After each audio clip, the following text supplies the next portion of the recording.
talked about receiving and sometimes how that's difficult for women. And so as we talk about receiving this time, I'm going to just ask, you know, sort of like in the same flow as Martha, what were your early lessons about receiving?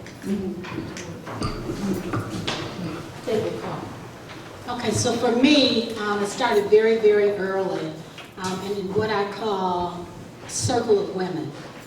So when I was very young, we had a circle of women in our family. And whenever we would go, my cousins, myself, my aunts, to my grandmothers, and we have very strong personality men too, but the women would always get together. And it was a time both to discuss the things that may not be going right in your life or that your parents discussed for you, but it also could be the things that we wanted to celebrate. And my grandmother would hold this meeting around the dining room table. And part of that was for you to ask for help, and that it was okay for you to say, I need help with this. And That's amazing. yeah. And then as I grew older, I certainly created this circle of women for myself. And I remember it was one time, and sometimes you ask for help, but sometimes people who are in your life sense the help you need. So I had gone through a relationship that really wasn't very healthy for me, and I had broken it off. But I was experiencing the pain and the loss of leaving that. And so my good friend, who's here today, drove from the south side of Chicago to Evanston, picked me up, and we drove. I can't tell you where we went. I don't even remember what all we talked about or if we talked. But by the time that we ended that ride, the pain was gone.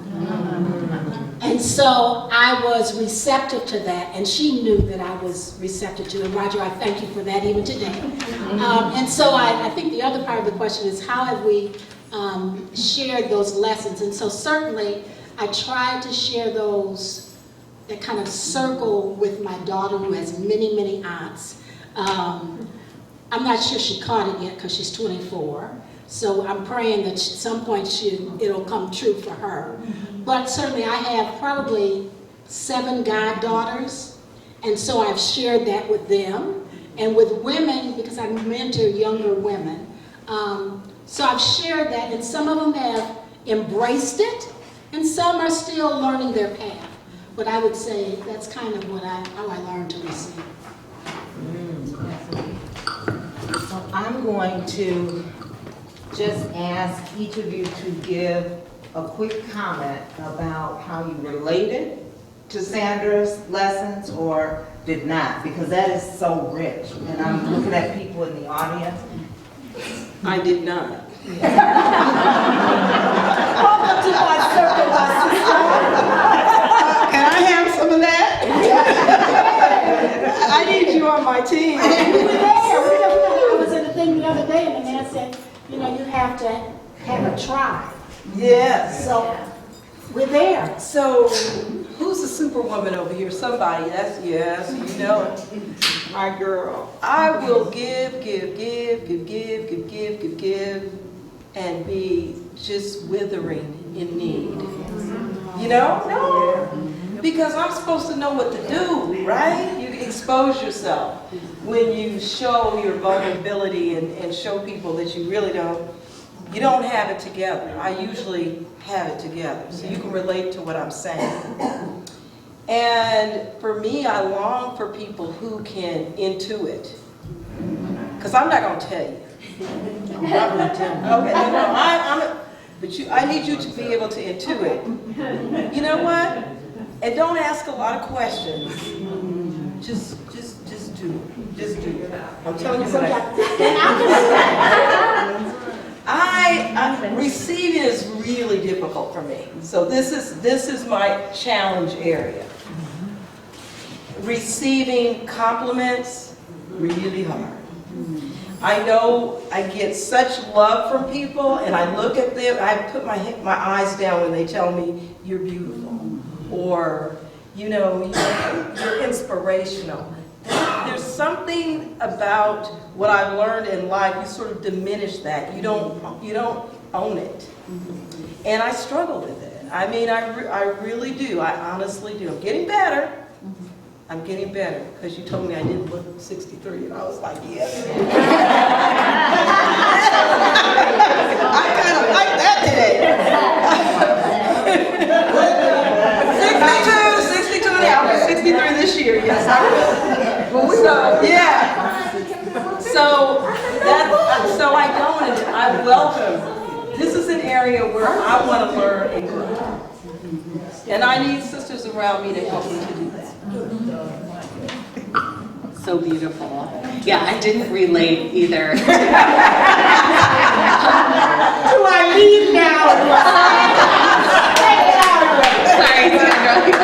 Yeah, in thinking back to the early lessons that I received about receiving, it was to be the good girl, to not be an imposition, not ask for much, be of service to others, and if somebody did give me something, to thank them graciously and quickly and return the favor, reciprocate without fully absorbing and receiving support. And I think also there was a fair amount of narcissism in my family, so I think that sometimes when people gave, it was for their own reasons, and some issues around power and control that come with receiving.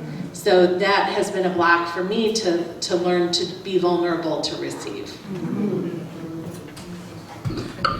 And last but not least, I too could not relate. I'm on an island.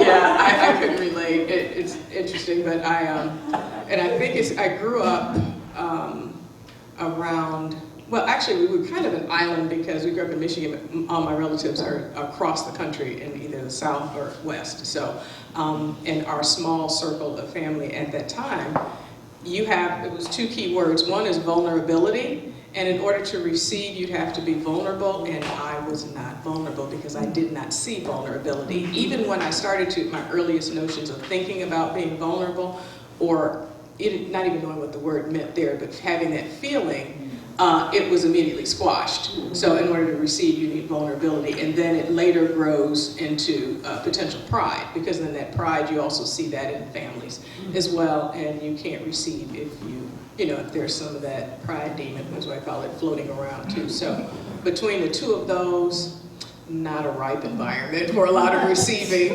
so having to really learn that right now. But I'm ready to receive. Yeah.